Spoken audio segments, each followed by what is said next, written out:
우리나라 외환 시장을 좀 살펴볼게요. 여러 구분의 방법이 있는데 일단은 소매 시장이라고 볼 수 있죠.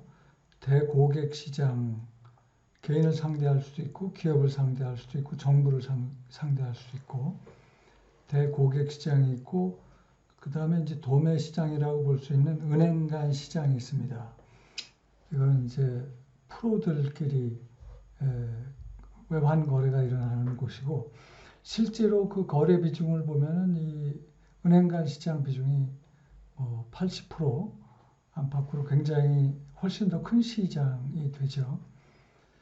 이 시장은 외국 환은행들이 이제 로이터 단말기를 가지고 거래하는 시장이 있고 두 개로 나눌 수 있어요. 은행 간 시장은.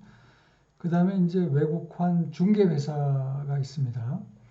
이 외국환 중개회사를 통해서 전화나 EBS라고 해서 일렉트로닉 브로킹 시스템을 통해서 거래가 이루어지는 시장.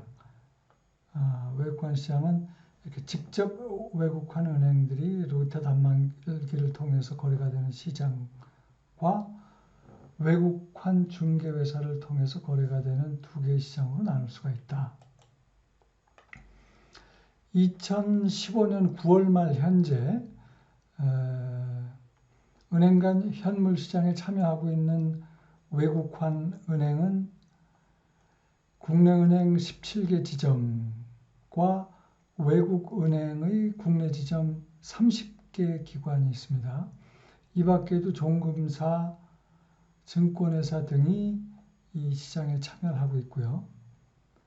물론 현물환 거래만 일어나는 게 아니라 선물환, 은행 간 스왑 등등 여러 거래들이 일어나고 있죠.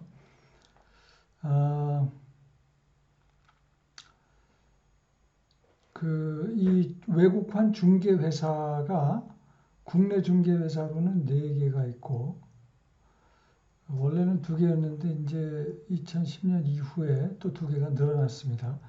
국내 그 중개회사로는 서울 외국환 중개, 한국자금중개, KIDB 자금중개, IPS 외국환 중개가 있고 외국계 중개회사로는 ICAP, 튤립 프레본 뭐 등등 이 외국계 중개회사들이 있습니다. 이 은행 간 시장에 대해서 지금 설명을 드리고 있는 거예요. 그 다음에 이제 그 은행 간 시장에서 조금 더 이 외국 환 중개회사를 중개로 거래가 되는 은행 간 거래의 경우, 그 중개회사 경우, 경유하는 은행 간 거래의 경우, 2014년 12월부터 그 전까지는 이제 달러 거래가 우리나라 외환 시장에 다였는데 그 원 위안 직거래를 2014년 말에 직거래를 상장을 해갖고 지금은 외환 거래가 달러 거래 플러스 위환 거래가 되고 있습니다. 그게 현물환, 선물환, 외환 스왑 거래까지 다 되고 있어요. 기본 단위는 100만 달러, 달러는 100만 달러 단위였고 위환은 100만 위안이 기본 단위입니다. 그리고 이제 호가 방법은 1달러에 대한 원화, 달러는 외환 거래는 상대 가격이기 때문에 달러당 원화 가격을 10전 단위로 호가를 하고 있고 위환화는 1위안에 대한 원화 가격을 1전 단위로 호가를 하고 있습니다. 아까 잠깐 말씀드렸지만 전화로도 거래가 가능하고 이 외국환 중개회사를 통해서 하는. 근데 이제 폭주가 되고 그럴 경우에는 전화로 이게 잘 소화가 안 되니까 전자주문 방식이라고 그래서 EBS, Electronic Brokering System 방식을 통해서 전산으로 자동 체결되게 하고 있습니다. 거래 시간은 9시에서 오후 3시 이것도 계속 바뀌고 있습니다. 이거 2015년 기준인데 하여튼 뭐 그전에도 바뀌었고 이게 이제 조금씩 바뀌고 있어요.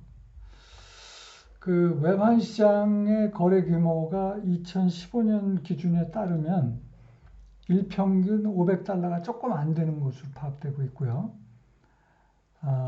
그 내용은 현물환, 외환 스왑 거래가 각각 40% 정도. 이 현물환과 외환 스왑, 선물환 그 내용은 또 PPT를 만들어서 자세히 또 말씀을 드릴게요. 그리고 이제 나머지가 선물환 거래로 한 20% 정도 수준이 있는 것으로 파악하고 있고, 우리나라 외환 시장은 신흥국 수준보다는 뭐 평균 거래액이 크나 선진국이나 홍콩, 싱가포르보다도 훨씬 작은 걸로 파악이 되고 있고요. 이건 2010년, 2013년 자료 기준입니다. GDP 대비 비율도 신흥국 수준보다는 높으나 선진국이나 홍콩, 싱가포르 수준보다는 훨씬 작은 걸로 파악이 되고 있고, 무역 규모 대비 일평균 거래액 퍼센테이지가 신흥국 수준보다는 역시 높으나 선진국이나 홍콩, 싱가포르 수준보다는 훨씬 작은 것으로 지금 파악이 되고 있습니다. 우리나라의 외환시장, 이 그림이 이제 우리나라 외환시장을 뭐 간단하게 보여주는 그림으로 볼 수 있죠. 대고객 시장, 소매시장, 은행간 시장. 우리나라 외환시장에 대한 요약은 이 정도로 하겠습니다.